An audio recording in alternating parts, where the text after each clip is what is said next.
Hey guys and gals, welcome back to my show, Coffee with Lisa. So excited to have you here. So super excited to have Jerry Acuff with us today. And Jerry, so those of you who don't know Jerry, always dreamed of being a professional baseball player. However, he never made it onto the baseball field, but he is hitting home runs on the business circuit all day long, 365 days a year for over 30 years. Welcome, Jerry. Thanks, Lisa. It's great to be with you. It's great to be with you. So tell us your story, Jerry. Where did you start out? I mean, we know you're a sales legend. You know, you've written 4 books. You're on NBC. Featured in numerous magazines, as well as on MSNBC, the ABC Radio Network, and Fox Radio Network. Well, I'm a redneck from Memphis, Tennessee. And, I went to college on a football scholarship. And, I had a chance to play professional baseball, but my coach told me I wasn't that good. Oh. And so, I said, well, golly, if he doesn't think I'm that good, I probably shouldn't sign this contract. But I went to college, and I really didn't know what I wanted to do. I was the first person from my family to go to college.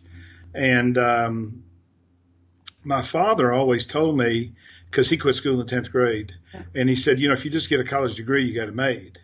So I literally, I did not try very hard in college. I just said, well, hell, all I got to do is get out. Yep. And so I graduated, and I thought there'd just be long, line of people dying to hire me. When I found out, well, that wasn't very true. And so the only thing I knew to do was to get into coaching, because I played college football. And so I did teaching and coaching until I realized I couldn't make a living. And so then I got a job selling Mutual of New York life insurance, and I got fired after 3 months because I ran out of family and friends, and I was a horrible salesman. Then I got a job with Lipton Tea, and I sold Lipton Tea for 9 months. And literally, I'm an introvert by nature, and I really felt like all the things that they taught me were me pushing my products on my customers. And literally, the last, I guess 6 weeks I was there, I would sit in the car for 45 minutes to an hour getting up the courage to go make the call. And so finally, a friend of mine called me and said, hey, do you want to come coach football again? So I said, yeah, and I did. And so I quit that job. And right before I'm sure they were going to fire me, because I just said selling is not for me. This is not it's not who I am. Yeah. And so I got into coaching, and then I realized I got rejected from graduate school at Northeast Louisiana University, which I will tell you is hard to do. If you drive by there with your window down, they'll throw a diploma in your car. And usually when I speak and I say that, I say, they might here go to Northeast, and there'll be one or two people raise their hand. I say, okay, well then it ain't Harvard. And so, it's got a great pharmacy school, but that's when I realized I had to get a job. And so my college roommate called me and said, do you want to be in the pharmaceutical business?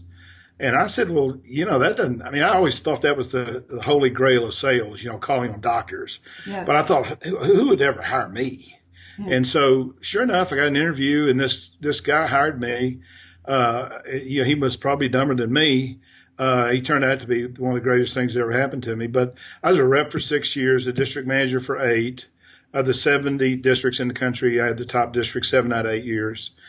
And I really candidly didn't learn how to sell until I became a manager. Yeah. And but my boss always told me something, which I think is really good advice. He said, the most important thing in selling is to be yourself. Yeah.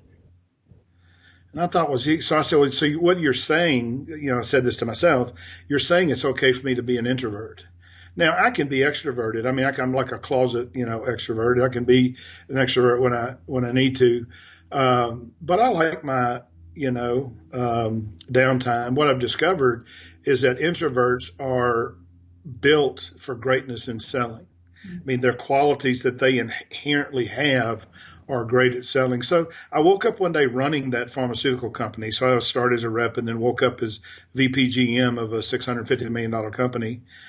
And then I left because I was convinced, how brilliant I was, and that I could, do better on my own. I always wanted to own my own business. That was one of the things. I always said I want to own a business that does $5 million in revenue. And so I took a package, when we were going through one of these layoffs, and and struggled. I mean, struggled mightily. I thought I was a genius. I found out I was the biggest idiot in America.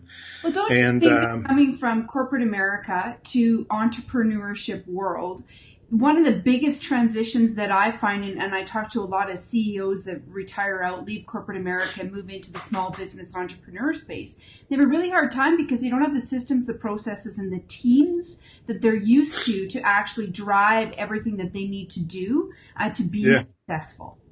Yeah, no, but the other thing too, if you go into consulting business, which is the business I'm in, it's a sales business. Yeah. That's all it is. I mean, I drove yesterday, and made a call on a sales VP, and I got somebody to introduce me. And the way I built my business was basically relationships. And this is a thing I call pyramid hopping, which is how do I, like you and I pyramid hopped. I introduced you to Tony. Tony's going to introduce you to the people at, a university. I mean, that's the way I built my business. And so one of the things I do now, just because I built a successful consulting business ultimately. Now, the first 4 years I was in business for myself, I went $123,000 in debt. And it took me about 6 years to pay all of those credit cards off. Incurred because you couldn't make a living, and so you had to use other sources? My bills were $120,000. I was making $50,000. Well, and students face that today now, never mind. I mean, they've got debts that are atrocious, educations that they can't use, and educations that don't teach them the necessary skills like you and I are talking about, how to build relationships, those external edge learning skills that you need to be successful. I always tell people, look, I don't care what you do. There's 3 things you better be good at. Yeah. 1, you better be good at goal setting. Yeah. And at jerryacuff.com, my goal setting course is free. Yeah. And it's the goal setting course that I use to run the company and to have a 7-figure income 16 consecutive years. And it teaches you how do you set goals that you think are beyond what you're really capable of. You see, the vast majority of us don't have any idea how great we are. No. We don't understand the greatness is in. That's why many of us need a mentor. If you knew your greatness, you would have played baseball because you wouldn't have allowed that person to stop you from achieving that goal. No. Yeah, you're probably right. But so you need to set goals. You need to know how to build a really proactively build a network of people that are willing to help you. And then the third thing is you better be persuasive in whatever you do. I mean, I got to persuade my wife to go to Mexican because she says it's not real food. Now, I happen to love it, but but it doesn't matter if you're a doctor, you're persuading patients to do what you want them to do. If you're a preacher, you're persuading a congregation. If you're a salesperson, you're persuading, people.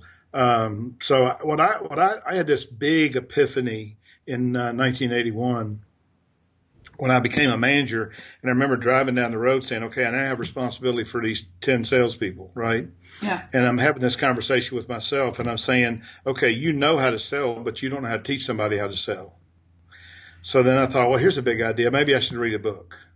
So I went to the Brookwood Village Mall in Birmingham, Alabama, and I bought a book called Winning Strategies in Selling by Roger Staubach and Jack and Gary Kinder. Now, I bought the book because Roger Staubach was a college football player. Yeah. He was a Heisman Trophy winner, professional player. And I thought, well, hell, if he's a football player, he can teach me something about selling. And the book changed my life because in there, he quoted a guy named CharlieTremendous Jones, and he said, chances are you'll be the same person 5 years from today that you are today, with the exception of 2 things. The people you meet and the books you read. Yeah. And the person who won't read is truly no better off than the person who can't read. And so when I read that, I said, oh my gosh, I've been illiterate. Because the 10 years between college graduation and reading that book, I read Jaws. I read QB7 by Leon Uris in anticipation of moving to New Jersey. I read The Godfather. And that's it. And so since then, I've read, probably 600 business books and have written 4 bestsellers. I do 100 book summaries a year. I read 25 books a year now. And what I've learned is that the more I learn, the more there is to learn. But that book changed my life because it really introduced me to the concept that, one, I need to be more reliant on other people to teach me. And secondly, because I have to tell you, a lot of what I learned about selling, I learned from the people who worked for me. Yeah. Because they were better salespeople than I was. Yeah. And I was smart enough, I think, to know that John Fuqua or Van Walker or Bonita Crow or Sarah Tant were better than I was. Well, and that's the thing too. I think a great leadership comes from recognizing your weaknesses. And I think it's even more important that people understand that it's not about, you hear often people say, strength, master your weakness. Why in the heck do we want to master our weaknesses when we have people around us that are lethal with those skills, and stay in the lanes that we're in because we're really good at that? Stay there. Yeah. Yeah. Drucker says, and who's probably the greatest management consultant ever, he says in his book, to put a focus on a strength puts a demand on performance. It's very true. And he says to focus on weakness yields nothing. Yeah. I think you have to be smart enough about your weakness that you're educated enough to understand the difference between somebody who's really good and lethal and expert at it versus not. I mean, don't get me wrong. We still have to educate ourselves. No, I don't disagree with that, but I'm just saying, when I recognize that somebody's better at something than I do, I want to learn from them and see if I can sort of elevate my skills. Yeah. But B, I also want to utilize their expertise if I can. Absolutely. I get fascinated. I speak to an awful lot of people, and I get fascinated by the fact that more people don't call me and ask me for my opinion. And I mean, I'll give you an example. I mean, I'm talking to 100 managers from a pharmaceutical company. This is 7 or 8 years ago. I thought I turned that off. And so I put my cell phone number on the flip chart, and I said, anybody who wants to call me. Out of 100 people, one person called me. That blows my mind. Nobody follows up with anybody anymore. Yeah, but what's interesting about this guy, because we've been really good friends now for about 8 years, I took him to breakfast twice a year for 3 years. Yeah. And in the third year, he says this to me. He said, I'm really struggling. And I said, what's the issue, Kurt? He said, well, there's 70 districts and I'm number 35 and I've been number 35 for 3 consecutive years. And he said, and then he said this to me, I'm doing everything I can to be successful. And I said, no, you're not. He said, what am I not doing? I said, you ain't asked me how to sell your drugs. And I said, nobody on the planet knows more about selling drugs than I do. Why don't you use me? He said, well, I didn't know I could. I said, well, what would make you think you couldn't? So anyway, make a long story short, he said, well, what would you do? I said, well, just have one of your salespeople call me and tell me what the customer says, and I'll tell them what to say. Yeah. So I spent 4 hours on the phone with one of his reps, and he has made President's Club 7 consecutive years since then. Wow. And this past year, he sent me a message and said, this is my most gratifying year because 2 of the people that work for me have been with the company for 20 years and never made President's Club. And this year, both of them did. Wow. Well, and so my point is, if you have a relationship and don't use it, there's nothing, there's something wrong with you. Absolutely. And I think, it's funny, but I being connected to so many great experts like yourself and others, one of the commonalities is people believe that you're unapproachable because you're so brilliant and you've got all this expertise.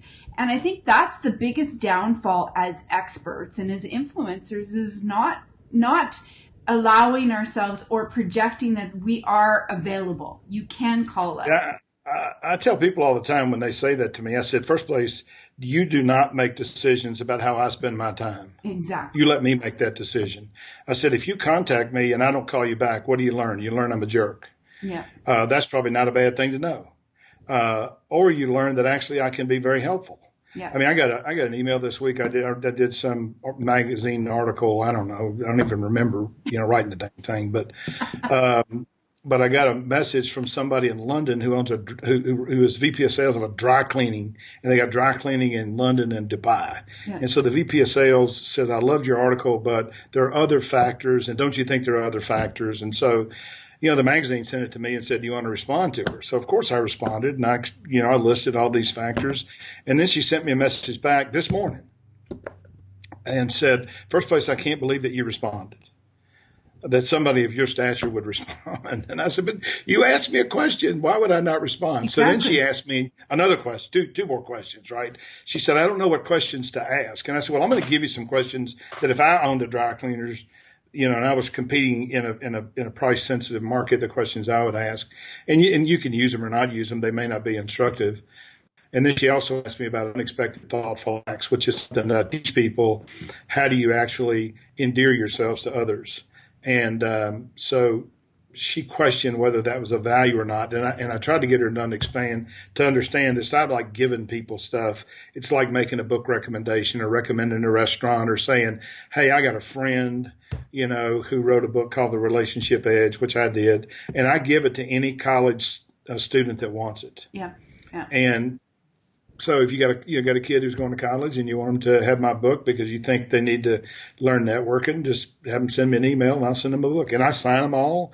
Every one of them costs me $20-something because I got to send it priority mail. Yeah. But those are the kinds of things that when you do for people, people say, wow, Lisa's really thoughtful. Yeah. Well, now, if I can plant the seed that you're thoughtful, I'm going to immediately distinguish myself from other people. Absolutely. Well, and I say this all the time,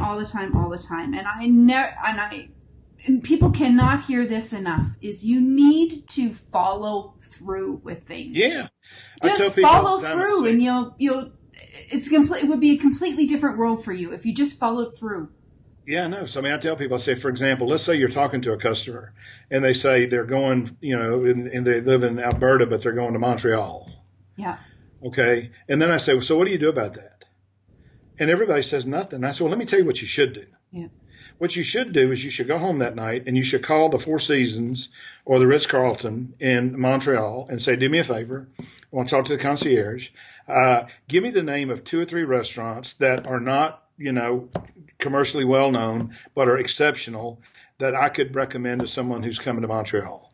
Now, if you go back the next day or the next week and say, hey, the last time I was here, you told me you were going to Montreal. I said, I called. Now, see, you have to do this. You can't look it up online. Yep. Because that seems too easy. Yep. But I called the Ritz-Carlton, and they gave me the name of these 2 restaurants. Man, maybe you won't get a chance to go, but if you do, here's 2 great recommendations. Now, those people are going to say, wow, that was really thoughtful. Yeah. Not only that, it shows that you're invested in the relationship. Yes. And that exactly. But you know what the problem is, Jerry? People are too lazy to do it. No, I know. Well, or they don't think of it. And that's the biggest thing. And, you and I both have amazing networks. We have great relationships with really good people, but we invest the time in those relationships. And that is the key to success. Yeah, I mentor 4 college basketball coaches. Yeah. And one of them is probably one of the top 10 in America. And I've been mentoring him for like 9 years. And he asked me about 3 years ago, he said, he was 42 at the time. And he said, I want to spend a day with you, but I want you to tell me everything that you wish you knew when you were 42. And so I literally spent 6 weeks creating this list. And the first thing that I wrote on there is relationships aren't important. They're everything. Everything. And I tell people that the quality of your life, both business or personal, is in many ways determined by the quality of the relationships you have. I got a great relationship with my wife. I got a great relationship with my daughter. I got a great relationship with my son. That guarantees me, a high quality life. And it's the same thing. It's true in business. I call this, I developed this app called Really Linked, right? So who you really want downloaded it the other day. Yeah. And so I was mining my contacts, trying to figure out who I was going to put in Really Link, because I only want to put about 80 or 85 people, even though I got 9,300 connections, right? And I run across this guy named Tony, and I hadn't talked to Tony in a while, so I sent him a text, and I said, say, man, what are you doing these days? And so he sent me a message back, and he said, call me, I want to talk to you. So I call him, and he says, hey, he said, I got a guy you need to meet. And I said, who is it? And so he told me VP of sales of this company. And he said, I tell you what I'm going to do. I'm going to call him. I'm going to set up a meeting, and I'm going to go down there with you. And so literally yesterday I went and met with this guy. Yeah. And I, just today dictated a statement of work for him, which will probably be $50,000-$60,000 simply because that guy connected me to that person, because he knows me, he knows what I do, but if you don't have that kind of network, and if you don't use that network, but you also have to use it for mutual benefit. Yeah. Right. It has to be a win-win, both sides. Yeah.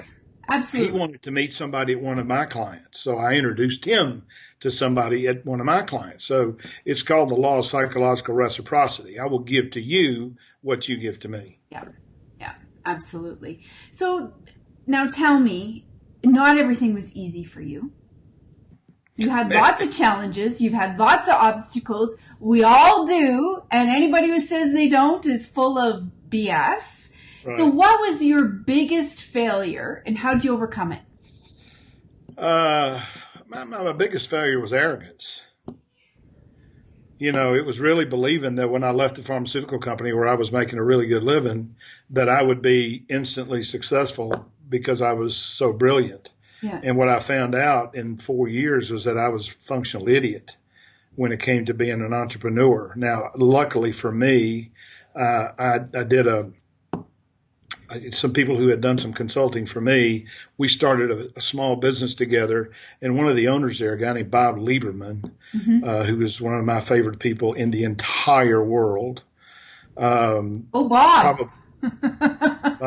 Bob is beyond belief, just an incredible human being.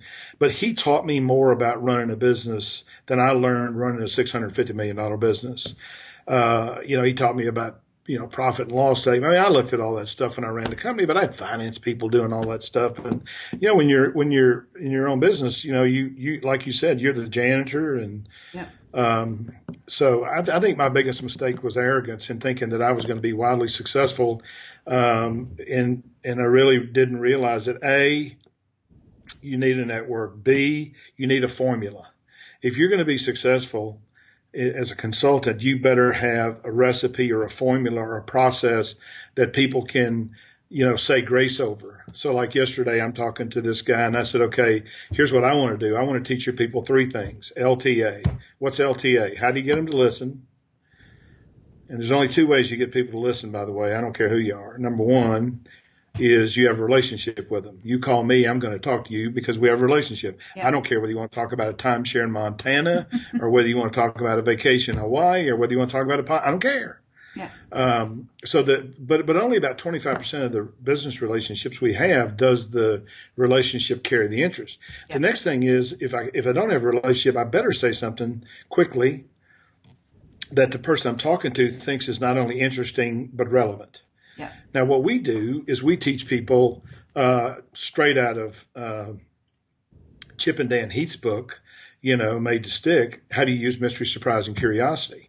So I tell people, I say, look, if I walk into any customer's office and say, look, I'm driving down the road and I'm thinking about this meeting with you, and I said, I am bombarded with thoughts about what I should say to you, but there's one thing that I have to tell you. And shut up. I'll guarantee you that person will say, well, what is it? Exactly. Because their curiosity's killing them. Or if I say, look, I'm in the hot dog line at the Alabama State Fair, and all I can think of is you. I guarantee you they're going to say, what the hell were you thinking? First place, if I'm looking at you, you probably ought to be in that vegetable line, not that hot dog line. But we teach people, how do you actually create, get people to listen, but connect what you're saying to the conversation you want to have. Yeah. So the next thing, the T stands for how do you get them to think differently? Because if you're selling anything, or trying to persuade somebody, if you can't get them to think differently, you can never get them to act differently. Yeah. So we teach a framework for how do you actually build a question so that people want to answer. And a whole lot of our expertise and what clients pay us for is to tell them what questions to ask. And what is the exact words, because we know that, 20% of what people believe they tell you, 80% is like, the under the water part of the iceberg. So if you got to get people to be truthful with you, you're not going to sell them. So we create a safe environment, so a relaxed environment. We use a thing called soft words. We never use words like should. Yeah. You might ought to think about this. Here's something you might want to consider. Because one of the things I learned a long time ago is the mind doesn't work unless it's open. Yeah. And so what happens with a lot of salespeople is that they unintentionally, and it's all unintentional, but they unintentionally and inadvertently, they close people's minds with their questions. Yeah. I mean, I was with a sales rep one time, and she walks into a customer and says, I understand you have 10 people on my competitor's product. That's her opening. Now, he looked at me like I was, she was a Martian. Yeah. And I said, well, that makes perfect sense to me. He said, it makes sense to you that I'm not using your product? I said, oh, yeah, it makes a lot of sense to me. Well, you think he was expecting that? No. His curiosity was killing him. Why would you say that? And I said, tell you why. I said, I think a lot of people think just like you did. I said, now I think they're starting to see it differently. Right. Yeah. You see, when you say they're starting to see it differently, what you do is you activate their curiosity mechanism to say, holy smokes, the law of the like, which Cialdini talks about in his book, Influence the Science of Persuasion, is I want to be like everybody else. So if I think some other people are doing this and I don't know about it, I feel left out. Yeah. So we teach nobody people how likes to be left out. Pardon? Nobody likes to be left out. No, nobody. And then the last one is how do you get people to ask for commitments? Yeah. Now, we teach a process, and it's a very simple process, but it's one that I created, and I modeled it after my high school process for asking girls out. This will be good. I did not like rejection. Yeah. So I figured out the best way to not get rejected was to know before you ask them whether they would go or not. Yeah. Know the answer before you ask it. So I get somebody to tell me, is Mary Ann going to go out with me? And if they said, no, I don't think so, then I wouldn't ask her. Yeah. So I never got turned down. Yeah.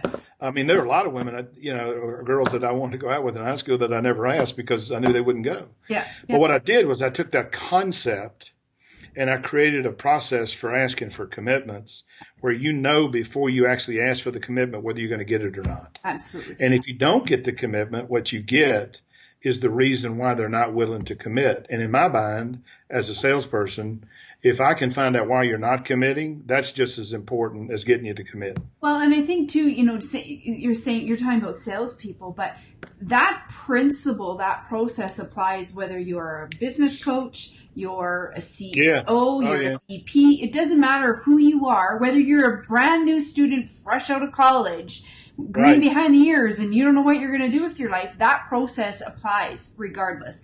And that's a process. And I often talk about, you go to college and you learn these technical skills, but that process, that world life experience, you don't get anywhere in a textbook. You get it. You get it in real life. Exactly. From experience. Yeah. And I was so lucky. I mean, you talked about the setbacks in my life and one of the biggest setbacks was taking so long for my business to be successful and for me to actually figure out, how do I start a consulting business? And so it's one of the reasons why, here's an interesting statistic. Russ Ruffino says that 88% of consultants make $10,000 a month or less. Only 1% make, are generating $100,000 a month in revenue. Now we generate probably $500,000 or $600,000 a month in revenue, so we're in the top 1%. So I created this webinar called "What the Top 1% of Consultants Know That You Don't," and it basically teaches people the simple 3-step process that I used to actually build my business and put me in the top 1%. But most people don't know it. And one of the key things is pyramid hopping. Yeah. It's how do you, what I call pyramid hopping, how do I jump off of your relationships and, get introduced to somebody else? And how do you do it, et cetera? Yeah. One of the simple questions that I teach people, why don't you just ask most people that this question, who do you know that you think I need to know? Yeah. I could give you a list, Jerry. And if you ask 10 people that and 2 people give you an answer, and then you say this, how comfortable would you be introducing me? You don't say, would you introduce me? Yeah. Because that puts them on the spot. Because what happens is over half the time, they misrepresent the quality of the relationship. Yeah. But if you say, how comfortable would you be introducing me? You only get 2 answers to that question. One is, well, he's weird. So they put it off on the other person, right? Yeah. Or they'll say, no, I'm totally comfortable. And then I say, well, how do we make that happen? It's just that simple. But most people never ask that question. We don't. So what I teach people is, number 1, mind your contacts. Number 2, contact them. Number 3, ask them, for how can you help them and who do they know that might benefit from having a conversation with you, and then get them to see if they'll make those introductions. Now, yesterday, this guy, he literally flew to meet me at this meeting. Now, that's above and beyond a Call of Duty. But I mean, this is a business guy that I've done business with for 25 years. Yeah. The other thing I tell people that, and you know this better than I do, but you're not going to be successful in anything if you're not really good at it. Yeah, absolutely. I mean, absolutely. Because nobody's going to stand up and say, yesterday, this guy says he's introducing me to this VP of sales, and he says, look, I'm going to tell you, and I'm not BSing you, nobody knows more about selling than this guy. Now, that's his opinion. Yeah. But that guy loves this guy. So he, immediately I am up the pyramid because of his belief in what I do. Now, he's had 25 years to assess whether I got a brain or not. And fortunately, he did not know me back when I was arrogant and stupid.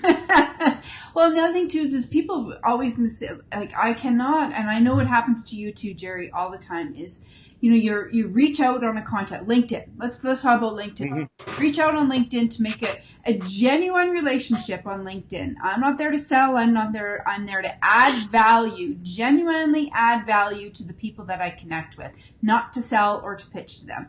And the first thing back in my inbox is always, hey, did you know I just got this book? Or, hey, did you know that, I got this great webinar, or buy this or buy that? People do not genuinely get. No, actually, I genuinely want to know, how are you? How is business? What's your challenge? How may I serve you? How may I help you? Who do I know that can help you? And there's only a select percentage of us that really operate at that level. And that's why we're successful. Yeah. I think you're right. I tell people I don't want to sell anybody anything. No. I want people to buy because it's the right decision for them. Yeah. So, I mean, I start, in fact, in this advice I gave this woman, Anastasia, about the dry cleaning, I said, the first thing I tell everybody is that, look, we're not for everybody. And so I'm not going to know whether we're a decent fit for you or not until I actually ask you some questions. And so before we get started, can I ask you some questions? Because I don't know. I told the guy yesterday, look, I don't know if I can help you or not. So you got to tell me what your situation is. And then once you do that, I'll throw out some ideas if I can help you. If I can help you. I had a guy call me one time. It's a true story. And he says, you live in Scottsdale, don't you? And I said, yep. He said, well, I was in the Army with a guy who told me if I ever needed sales training, I had to call you. And I said, oh, well, that's nice. He said, well, I want you to come do a program. And he gave me the name of the program, right? Yeah. And he said, it's in Scottsdale. So all you got to do is drive across town to 100 people. I said, do you have any idea what I charge? And he said, no. And I said, it's $20,000. And he said, I don't care. He said, Drew told me that I had to hire you, so I don't care what you charge. Yeah. And I said, well, can I ask you, would you be open to another option? And he said, sure. What do you mean? I said, honestly, I can do this, but I'm not the right person to do this. Now, if you're just dying to write me a check for $20,000, I'll cobble something together and I'll come over there and do it. I said, but I honestly can tell you, I can get you somebody to do this for $5,000 and they'll be way better than me. He said, you would do that? And I said, yes. I mean, I don't want to do stuff that I'm not intended to do.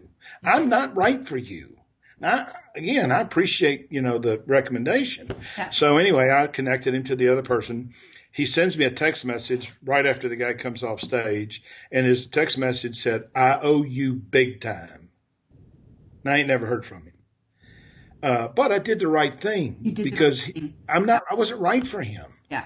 This other person was right for him. Well, and that will come back to you tenfold. Yeah, ask if we do customer service. Yeah. No, we don't do that. But I know somebody who does, and they're terrific. Yeah. And I've gotten them a lot of business because they're great. Yeah. So to me, and I'm only recommending people that I know are great. Yeah. But, I don't want to sell anybody. I want people to buy in. That's why my book's called Stop Acting Like a Seller, Start Thinking Like a Buyer. Yeah. How does the other person think? Yeah. If it's the right thing for them, they'll make their own decision as to whether they should buy or not. Well, and people see through, and I think it's becoming more and more apparent that people see through those ungenuine, authentic ways of doing business. And if you are truly, genuinely invested in somebody's business, I just had a call the other day with a gentleman who is probably not going to do business with me. But we sat for an hour and we talked about his business and ways to build his business and what is the most effective path with the most effective systems, processes, and the right people to genuinely get to his business objective and goal. And that was an amazing hour. Didn't mean I made any money from it. Didn't mean that I'm going to make any money from it. But the value that I got back was I learned something from him as much as he learned something from me. And that's how people build really successful businesses. Yes, Zig Ziglar said, you get everything in life you want if you help enough other people get what they want. And I think, what you're doing there. Now, the one thing I do say, and I do teach this when I teach my, Acuff Consulting Secrets.com thing, is when you go into a meeting with somebody, one of your objectives should be to build a relationship with them, whether you get the business or not. Because the one thing that I have found out is that most people, like you said, are, they want to be a success, but they don't want to do what it takes to become a success. And so they won't do the follow up. They'll say, well, there was nothing there for me, so why should I continue the dialogue? When you don't have any idea who this person knows, who this person could introduce you to. And if you continue to give them value and you continue to stay in touch, then you never know where that's going to lead. Yeah. And we can manage, I don't know, about 150 according to the experts relationships. And most of us aren't managing 25 or 30. Yeah. And so now how do you do it? I mean, my app, makes it easier to do, but my point is I go into these meetings saying, if I can come out of here with a relationship, then I never lose. Yeah. I built a relationship with this guy, 8 years ago, and we did a bunch of workshops for his company. And then I had, then we stayed in touch on LinkedIn, but that's about it. And then he calls me, 3 months ago and said, hey, I'm now working for this big company. It's a Fortune 100 company. We've got 4,000 salespeople, and I want you to speak to the top 100. And then I want you to come and help us figure out how do we completely redo our selling approach. And why did you do that? He did that because A, I stayed in touch with him, and B, because we do good work. Yeah. But if I don't stay in touch with him, I may never hear from the guy again. No, exactly. Yeah. Well, and people don't realize that staying in touch. So if somebody's out there watching this right now, staying in touch doesn't mean that you got to invest all this time, energy, and resources to stay in touch with one person. It's just a quick hello. Hey, recently read this book and thought of you. Like, it doesn't have to be anything massively big. It just has to be a quick, thoughtful gesture. I would say 90% of the people that I connect with it's either an email or a text. And of course, in my app, you can call them, text them, email them, or request a meeting with them. And like every day, like today, it gave me 4 names that I need to connect with. And so, I'll send them either a text or an email. One of them I've already done, and he's already responded. And so it's, I can do it all in 5 minutes a day. Yeah. And now sometimes I need to actually talk to people, in which case I'll request a meeting or I'll say, hey, can we get on a call? But I mean, it doesn't take nearly as long as people think. No, I got this idea from a guy named Buzz Williams. Buzz was the basketball coach at Marquette. He was at Virginia Tech. Now he's at Texas A&M. And Buzz calls one person, writes one person, emails one person, texts one person every day of the month. He's staying in touch with 120 people. And he just simply gets up every day and he does those 4 things, and then he's off to his day. But he can do all of that in less than 10 minutes. Yeah. I was going to say 10 minutes or less. It's all you need. Yeah. And when you talked about habits and processes and systems. And so I think, you obviously are committed to your edge learning. You read books, you read hundreds of books. You probably take some online courses. So 10, 15 minutes a day. And then nowadays with Audible, I mean, we can consume so much. My daughters laugh at me because I have twin daughters, and I was listening to an Audible the other day, and they're like, Mom, it sounds like chipmunks. How do you even understand what they're saying? And I've got it so that I've trained my brain to listen so fast. And a girlfriend of mine told me how to do that. And so I can rip through, a book fairly quickly, and nobody else would be like, they're in the car with me, and they're like, what are you listening to? But you just find ways to train, to, continuously learn. That's the most important thing. And it isn't just those external skills, it's those internal skills as well. So you talked about open-ended questions, because the questions of how you ask a question in building a relationship is just as important as what you ask.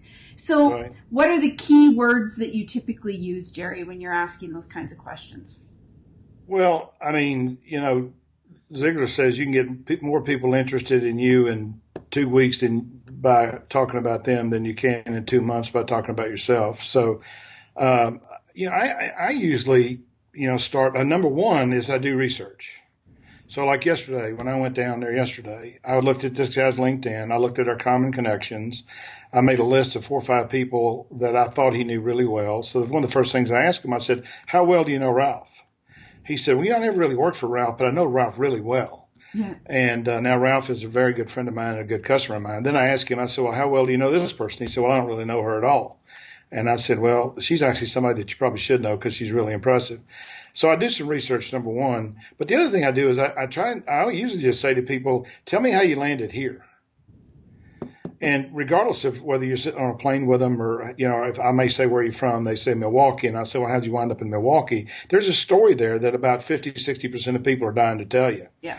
I jumped on an airplane one time and the guy says to me, I hate to talk to people on airplanes. And we're both sitting in first class, right? And I never had anybody say that to me before. And so I said to myself, okay, I've written 3 best-selling books on relationship building. I accept your challenge.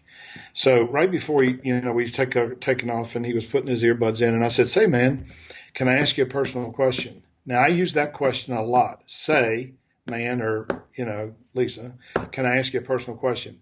No one says no. People love to talk about themselves. Exactly. And so I said, can I ask you a personal question? He said, sure. I said, haven't I seen you on television? He said, yeah, what'd you see me on?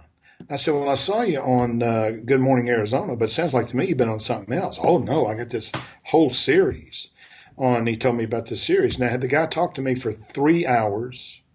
He never asked me my name, didn't ask me what I did for a living.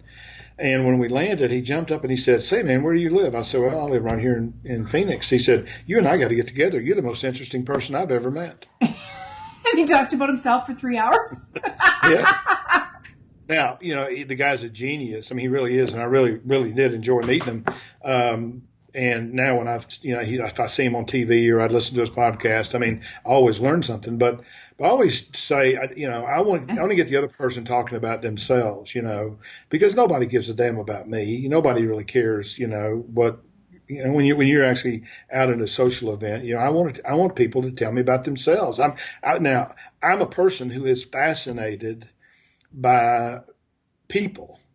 And it doesn't matter, what your profession is. I mean, I have this philosophy that you treat everybody like they're important because they are. Yeah. And so it doesn't matter to me whether you're a parking lot attendant or whether you're taking my car back at Hertz or whether you're, president of a company. I'm going to treat you the same way. And but I do find that when you actually engage people about the things that are important to them, and the only way you can do that is to be friendly. Yeah. Then it's amazing what people will tell you. And then there's certain people who won't tell you anything. You say, hey, you can usually tell those things. But I usually say, can I ask you a personal question? And then I usually say, one of the questions I use a lot is, what do you do when you're not working? Now, you get 2 answers to that question. You get them always working, in which case I say, well, if you weren't always working, what would you be doing? And usually that's where you find I teach people this thing in my book called How Do You Find What People Treasure? See, if I treasure something, I'll talk to you about it all day long. You ask me about Ryan Acuff, and I'll tell you the good. I'll probably tell you some of the bad too. If you ask me about my wife or if you ask me about my daughter, I'm gonna be talking up a storm because these are things that if you ask me about my business, these are things that I treasure. So I'm trying to get people to talk about what they treasure, because here's what I know. If I can get you talking about yourself, and I'm genuinely interested, and that's the key. It can't be manipulative. You have to have a genuine interest in people. You have to have a real natural curiosity. You got to believe that all people are the same, that, it doesn't matter what race, religion, or color or nothing. None of that stuff matters. You go stand in front of Disney World and you'll watch every possible combination of human being in the world, paying $100 to put a smile on a kid's face. To me, that makes us all the same. Well, but if you do that and you get people talking about what they treasure, what you find is such rich conversation, because you'll wind up finding common ground. You'll wind up finding common, people that you know. And if nothing else, you'll leave somebody feeling better because somebody actually acted like they were important. Yeah, absolutely. And I truly, truly believe that. I don't believe, I hear so many people say, well, if you're the smartest person in the room, find another room. I do not believe that, because I believe that, like you, everybody has something to teach us. And it doesn't matter if you are the water porter, if you are the janitor, or if you're the CEO of a company in a room. There is a opportunity to learn something from somebody. It's your responsibility to find out what that is. It's not theirs. I think the other thing, too, that I personally have is I have a great, and I mean great, appreciation for people who work. Yeah.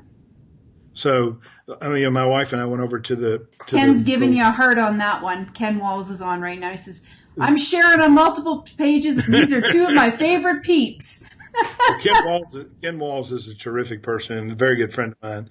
But we were over to the place where my son eats at his college, and the guy who does the cooking, the grill was closed. And so we've been over there half a dozen times. And I've always struck up a conversation with him. He told me he went to VMI for a year, and his name is Landon. And so he knows my name is Jerry. And he told me that the reason you remember that is because he's a big fan of the Grateful Dead. And so he connects me with Jerry Garcia. And so we went over there the other night, and Landon was there, and the grill was closed. And I said, Landon, the grill's closed. He said, I'll open it for you. And then last night when I went over there, he literally came over to our table, and he sat there, and he talked to me, and he talked to my son, and I just appreciate people who work. Yeah. And people who, it doesn't matter what they do, whether they're a gas station attendant or whether they're working at a 7-Eleven or whether they're president of a company. People who get up every day and go to work, I just have such respect for. And so to me, I love meeting those kind of people. I love meeting anybody who really is dedicated to work and is not too impressed with themselves. Yeah. And I think for me, I'm even more impressed with those who are dedicated and are on a mission to not only have a better livelihood and more fulfilled life, but truly want to make an impact on the world. Truly, genuinely, and that doesn't mean that they need to speak to every single person in the world or make an impact on the entire world, but make an impact on one person's life. Yeah. And that, to me, that's my mission. Get up every single morning. And if I make an impact. When he opened the grill the other night, I tried to give him $20, and he wouldn't take it. He said, "This is my job." Yeah. And I said, how much more dignity can a human being have than that? Yeah. Wouldn't take the money. No. So I don't know. I love the guy. And this summer he's going to be working in another place where my son's going to go to summer school, so he'll see him this summer. I probably won't, but I just have such great appreciation for the uniqueness of people. One of the things that Ron Willingham teaches in his book, The People Principle, he teaches about the three dimensions of human performance, and one of them is the what he calls the I am dimension, and it's your I am dimension, which is your self-image, is driven by every experience that you've had, both real and imagined, and if you understand that concept, it's a very simple concept, but if you understand that concept, two things are true. One is you understand that everybody's different. Yeah. And so even though I might be a Democrat or a Republican, I can understand the position of the other person and not have any, problem with it, because I understand they just simply coming from a different perspective than me. The second thing we have to understand, though, is that as individuals, and I think this is what you're talking about, it's our job to elevate people's view of themselves. Yeah. And I know my life was changed immeasurably by my regional manager, who one night, after he beat me out for a job, said, "Jerry, this job's not big enough for you. You need to be running our company." And I never in my life at 37 thought of running a company. All I thought of was being a regional manager. Yeah. But he got me to thinking that maybe I do have the talent to do that. And I owe him everything. I actually took him to dinner about 18 months ago. He's 81 or 82. And it's really funny because he says to me, he told me over the phone when I called I invited him to dinner. He said, I got a bone to pick with you. And I said, really? He said, yeah. He said, you don't remember our relationship the same way I do. So when we went to dinner, I said, okay, let's get this bone out of the way here. Yeah. And he said, well, look, I learned more from you than you learned from me. I said, Don, look, I'm not denying that you learned from me, and I'm certainly not denying that I learned from you. I said, but the difference between you and me, you changed my life. I didn't change yours. Yeah. And that's a gigantic difference. And it's what great leaders do, and that's what you are, and it's what you were. Yeah. And so don't ever try and make you and me the same. Yeah. Because I didn't change your life. You changed mine. Yeah.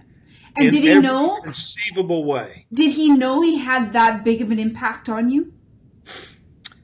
I don't think he ever thought of it that way before, though I had written blogs about him and his family had sent him to him. Yeah. But, I think he saw it as, his impact on me and my impact on him, because he would tell me when I came along, he said, I was on autopilot when you came on, and you really started challenging me by your success, and it really got me to thinking I got to start learning more. And of course, now he's this inveterate reader, even at 81 or 82. Yeah. So I think he thought of it in terms of, the fact that I had an impact on him. I don't think he realized that conversation that he had with me, which was 2 minutes, changed every aspect of my life for the next 20, 30 years. Yeah. Yeah. Well, and that is there's two of the greatest compliments one can have in life is one when your kids compliment you and they actually learn something from you and actually apply it. First of all, I'm still waiting on that one from yeah. Well, mine are 13, so there's a few. I still have some control over their mind for a while. And then the next greatest compliment is when somebody comes back to you and you've actually had an impact on their life in some way, shape, or form, and it doesn't have to be a financial gain to actually have an impact. I got a call this morning from a guy who used to work for me. And he wanted to get our old group back together and have a reunion. Yeah. And the last time that group was together was 1989. Oh, wow. So, it's literally, 30 years ago. Year I graduated from high school. Yeah. And so I said, well, shoot, I'd love to get everybody together. If we can get everybody's, names and stuff, I'd be happy to come wherever y'all did. But of course, he also wanted to ask me a question because he had a big call this morning. Yeah. And he wanted my advice about, how should he position his product. And so I sat for 20 minutes and said, all right, Kevin, this is exactly what you do. And I don't know if it was right or not, but just based on what he told me, it sounded like to me it would work. Well, I think the biggest thing that to close the show is twofold. So first of all, one is that people need to understand, as much as you and I know how much they like to talk about themselves, people need to know that experts are open and willing to talk about their expertise and share their expertise. You just have to actually make a phone call or send an email or a text, some form of communication, reaching out to ask for help. And it's okay to ask for help. Yeah. I always say, look, if you don't ask for help and you need it, there's something wrong with you. Absolutely. Well, that's usually arrogance, ignorance, and maybe a little bit of narcissism involved in that. Yeah. And I'm blessed. My wife is a huge help to me because she doesn't think the way I do. Yeah. And so when I run stuff by her, she sees things in ways that I don't see them. Now she also edited all my books, and she would say, "This makes no damn sense. How could you say that? Yeah. That doesn't belong there. That belongs here." And so I'm just smart enough to know that I should listen. And I think you're 100% right. The other thing I'll tell you, and I guess I'm one of the few people, my cell phone number is on my website, jerryacuff.com. And so anybody who wants to call me can call me, text me or whatever. And I don't say no to anybody. No, me neither. And I always say no question is stupid. Yeah. If it's a question that you have, I'll give you my point of view and you can accept it or reject it. But just remember, it costs you nothing. Well, and I had a high school teacher who was an extremely smart man. And he said, if you're asking the question, so are 1,000 other people somewhere in the world. So just ask it. Now that, you know what? That's brilliance. You like brilliance because it's true. Yeah, it is. Just because the 19 other people in the classroom think it's stupid doesn't mean that it's a stupid question. Right. I agree with you. Well, thank you very much, Jerry, for coming today. And those who are looking to find more information about Jerry, JERRACUFF.com. And until we talk again, thanks very much. Thanks, Lisa. Great to talk to you. Thanks for having me.